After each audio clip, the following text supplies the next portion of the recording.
And a team that your viewers are gonna love this is Indonesia. Indonesia, baby, let's go. I was gonna say the same thing. Indonesia, smash the like button. I think we're seeing a serious power shift. Media Inggris sebut pertumbuhan timnas Indonesia setara raksasa Asia.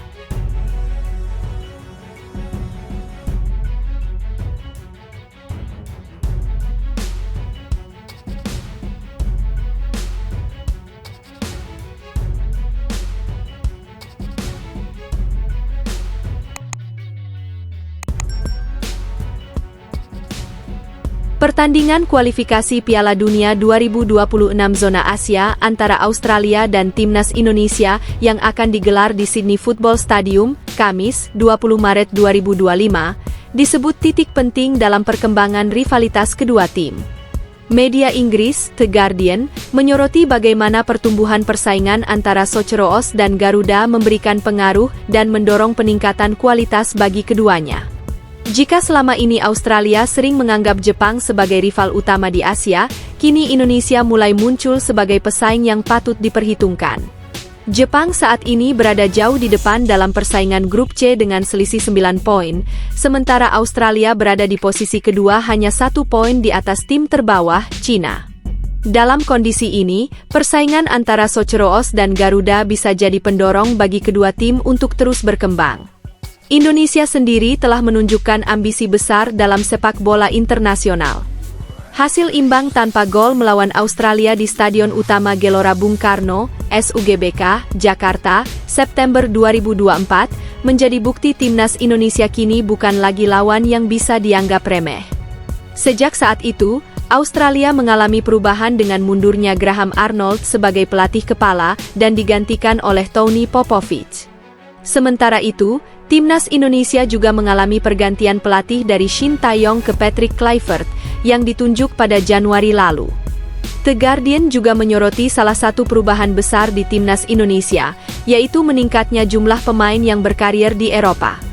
Bahkan dibandingkan dengan Australia, tim Garuda memiliki lebih banyak pemain yang ada di Eropa. Ini mungkin sesuatu yang mungkin tidak terbayangkan bagi para legenda Socheroos macam Tim Cahill, Mark Viduka, dan Harry Kewell ketika negara mereka memilih bergabung bersama AFC pada 2006. Tidak hanya dalam aspek pengalaman individu, tetapi secara keseluruhan, timnas Indonesia menunjukkan perkembangan yang pesat dalam membangun tim yang lebih kompetitif. Program naturalisasi yang masih terus berjalan menambah kedalaman skuad dan meningkatkan kualitas permainan tim. Meski masih perlu waktu beradaptasi dengan gaya permainan di Asia, kehadiran mereka jelas membawa dampak positif. Keberhasilan timnas Indonesia dalam membangun tim yang lebih kuat di tingkat internasional juga memberikan dampak bagi sepak bola domestik. Kualifikasi ke Piala Dunia 2026 menjadi target utama. Dan jika berhasil, ini akan menjadi pencapaian besar sejak terakhir kali Indonesia berpartisipasi di Piala Dunia 1938 ketika masih bernama Hindia Belanda. Bagi Australia, meskipun kekalahan dari Indonesia di kandang sendiri akan terasa menyakitkan, ini juga bisa menjadi tanda bahwa kedua negara bisa saling mendorong untuk menjadi lebih baik. Rivalitas ini bisa menjadi pijakan bagi kedua negara untuk terus meningkatkan kualitas tim nasional mereka. Selain itu, dari sisi bisnis, membangun hubungan yang lebih erat dengan Indonesia, negara dengan populasi 270 juta jiwa yang mencintai sepak bola, bisa membawa manfaat bagi perkembangan sepak bola Australia. Dalam beberapa tahun terakhir, kerjasama antara kedua negara juga terlihat dalam berbagai hal, termasuk pembahasan mengenai kemungkinan pengajuan bersama sebagai tuan rumah Piala Dunia 2034 dan pencalonan sebagai tuan rumah Piala Asia 2031. Dengan pengalaman Indonesia menjadi tuan rumah Piala Dunia U17 2023, kerjasama dalam bidang penyelenggaraan turnamen bisa menjadi hal yang saling menguntungkan. Meskipun aspek jangka panjang penting, pertandingan pada Kamis ini tetap menjadi fokus utama bagi kedua tim. Kemenangan akan memperkuat posisi Australia di peringkat kedua, terutama dengan kemungkinan Bahrain kalah dari Jepang dan Arab Saudi menghadapi Cina. Jika semua berjalan sesuai harapan, Socheroos bisa unggul 3 poin dari pesaing mereka dengan 3 pertandingan tersisa. Namun, jika timnas Indonesia mampu memberikan kejutan dan menghambat langkah Australia, ini semakin menegaskan bahwa sepak bola Asia kini semakin kompetitif. Jangka pendek mungkin masih menjadi tantangan bagi Indonesia, tetapi dalam jangka panjang, rivalitas dengan Australia bisa menjadi pendorong utama untuk perkembangan lebih lanjut. Dan bagi Australia, mungkin saatnya mulai lebih sering melihat ke arah barat laut, bukan hanya ke timur, dalam mencari rival sejati di Asia.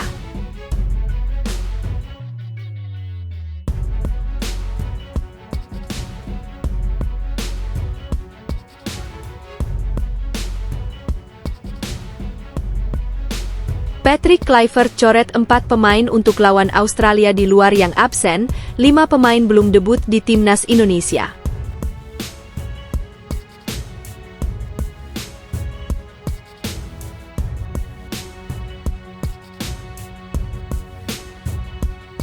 Pelatih timnas Indonesia Patrick Kluivert harus mencoret 4 pemain untuk mengerucutkan menjadi 23 nama guna melawan Australia di putaran ketiga kualifikasi Piala Dunia 2026 zona Asia. Pelatih asal Belanda itu memiliki 30 daftar pemain sementara. Dari 30 nama itu, 1 pemain telah disisihkan karena cedera, Egy Maulana Fikri. Egy sendiri tak dibawa ke Australia. 2 pemain lainnya, Ragnar Oratmangoen dan Justin Hubner absen karena akumulasi kartu kuning. Meski absen, Ragnar Oratmangoen dan Justin telah berada di Australia.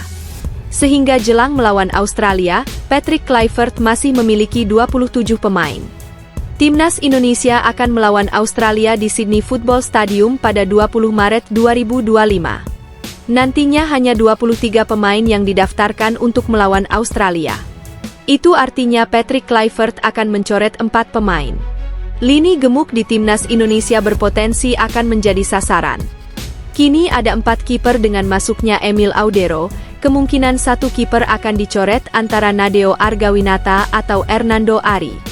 Di bek dan lini depan juga gemuk, sektor ini kemungkinan akan terjadi pencoretan pemain. Sementara itu di tengah-tengah bayang pencoretan ada 5 pemain yang belum debut di timnas Indonesia. 4 di antaranya ialah pemain naturalisasi baru. Mereka adalah Emil Audero Mulyadi, kiper, Dean James, bek kiri, Joey Pelupesi, gelandang, dan Ula Romeni, penyerang. Kemungkinan besar 4 pemain ini masuk dalam 23 pemain yang akan didaftarkan melawan Australia. 1 pemain lagi yang belum debut ialah striker Septian Bagaskara dari Dewa United. Septian Bagaskara akan bersaing dengan sejumlah penyerang lain termasuk Ula Romeni. Lalu ada nama lain seperti Rafael Struijk, Hoki Caraka, hingga Ramadan Sananta. Lalu siapa 4 pemain yang bakal dicoret Patrick Kluivert? 1. Nadeo Argawinata. Hadirnya Emil Audero membuat timnas Indonesia kini memiliki 4 pemain berposisi sebagai kiper. Dengan begitu, Patrick Kluivert akan mencoret 1 nama dan membawa 3 kiper saja saat melawan Australia. Diprediksi Nadeo Argawinata akan menjadi kiper yang dicoret oleh Patrick Kluivert. Nadeo kalah saing dengan Hernando Ari yang akan menduduki posisi kiper ketiga timnas Indonesia di bawah Martin Paes dan Emil Audero. Sebelumnya, Nadeo merupakan kiper pelapis ketiga semenjak masuknya Martin Paes. Bahkan ketika Hernando Ari masih menjadi pilihan utama, Nadeo pun juga hanya mengisi bangku cadangan. Sehingga dengan ketambahan Emil Audero, nasib buruk pun akan semakin menimpa Nadeo. 2. Muhammad Ferrari. Nama kedua yang bisa dicoret Patrick Kluivert saat lawan Australia yakni Muhammad Ferrari. Ferrari dicoret karena diprediksi bakal kalah saing dengan pemain lainnya.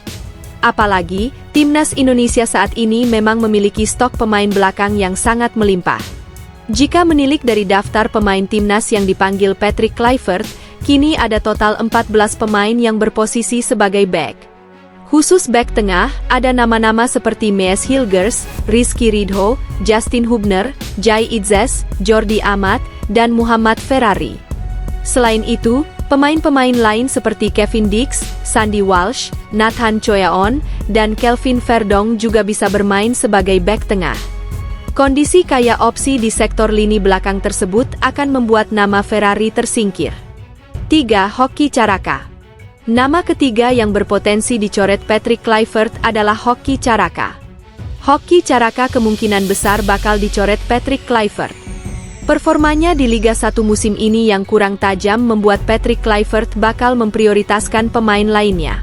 Selain itu, hadirnya Ula Romeni dan Septian Bagaskara yang bakal debut saat melawan Australia. Kondisi ini tentu membuat posisi Hoki Caraka terancam. 4. Ramadan Sananta.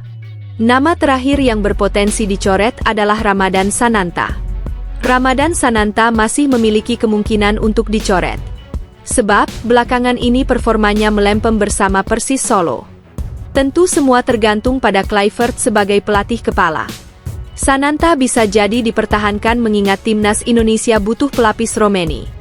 Namun dengan kehadiran sosok Septian Bagaskara yang lebih dikenal sebagai pemain super sub di Dewa United, akan membuat Sananta rawan dicoret.